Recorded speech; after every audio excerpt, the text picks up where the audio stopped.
I want to bring in Democratic Congressman Krishnamorthi of Illinois. Thanks so much, Congressman, for taking the time. Hey, thank you so much, Jim. Let's begin with President Trump's proposal for the U.S. to take over Gaza. Your colleague, Congresswoman Rashida Tlaib, she called it ethnic cleansing. Do you agree? Is that a fair description of what he's proposing?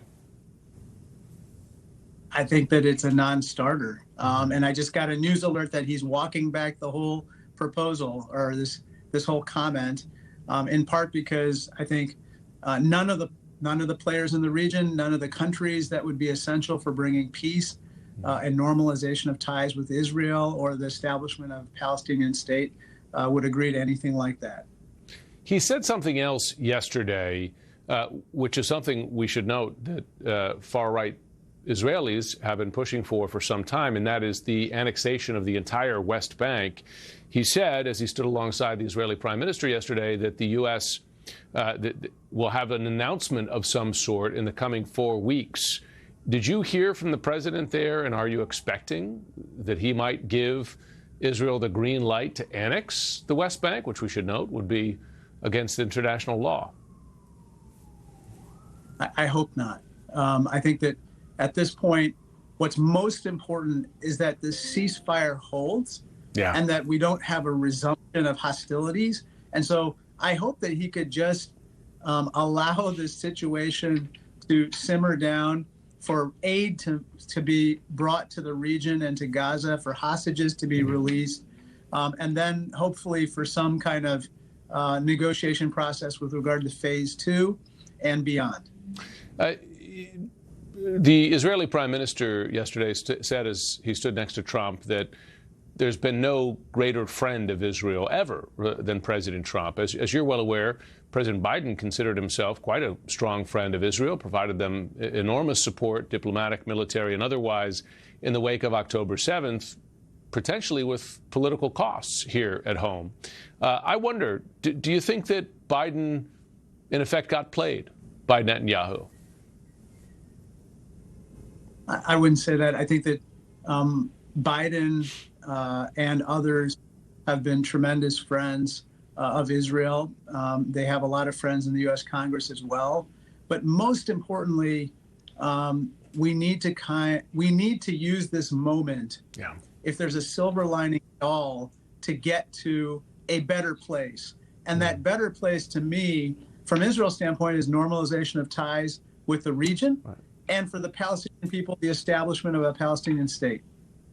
Do you think that that might be the effective pressure point here, that, first of all, and they've said this publicly, Jordan and Egypt would not accept Palestinians to be forced off their land onto their land, Jordanian and Egyptian land, but also that normalization with Saudi Arabia does not look likely or possible without a path to a two-state solution for the Palestinian people, not to mention the status of the existing Abraham Accords. Do you think that that might be the pressure point that prevents the most egregious actions by Trump and the Israeli right wing? 100%. Yes. I think that is the kind of end state, the overall mission of, to me, what Trump did well, which was starting the Abraham Accords.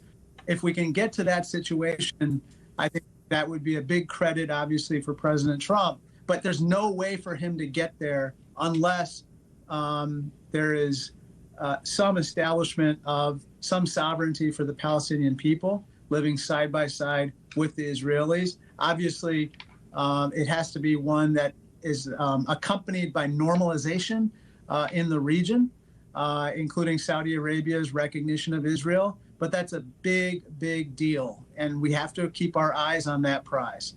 As you've been speaking there, these are live pictures from the White House. President Trump speaking where he's going to sign another executive order, this one targeting transgender athletes in sports. I want to ask you, Congressman, because you sit on the Oversight Committee, about the role that Elon Musk, the quite powerful role Elon Musk, unelected, has taken on in this administration, including access to the entire federal payment system. What, if anything, can Democrats do to at least explore the nature of his powers and perhaps rein them in? I think there are a few things that we have to do. One is what we started to do today, which is subpoena him before the Oversight Committee, or move to subpoena him before the Oversight Committee and bring him to Congress and hold him accountable. Two, I think in the Senate, they have procedural powers that allow them to put holds on nominees, to bring work to a standstill unless and until there's some movement in our direction towards better norms. And certainly Elon Musk not having his hands on any data, whether it's at CMS or at the Treasury Department. And then three, we have votes, okay? President Trump is going to have to rely on us, Democrats, for our votes for instance, lifting the debt ceiling, something that he cannot count on Republicans to do. We should have certain conditions in return for those votes. And so I think we have to use any and all tools at our power to prevent Elon Musk from somehow weaponizing this data, weaponizing access to this data, because it's completely unacceptable.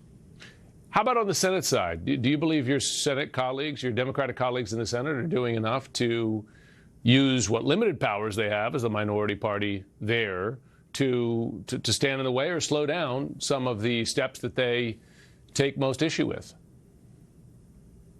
I think they're starting to. I think that Senator Schatz of Hawaii, I believe, has said that he's putting a hold on all Senate confirmations for State Department nominees. But we may have to do more than just State Department nominees. At this point, my concern is that, if Elon Musk somehow mines that data and uses it in some way, there might be irreversible damage. And so let's be very clear-eyed about what leverage we have and then use it in a way that benefits the American people.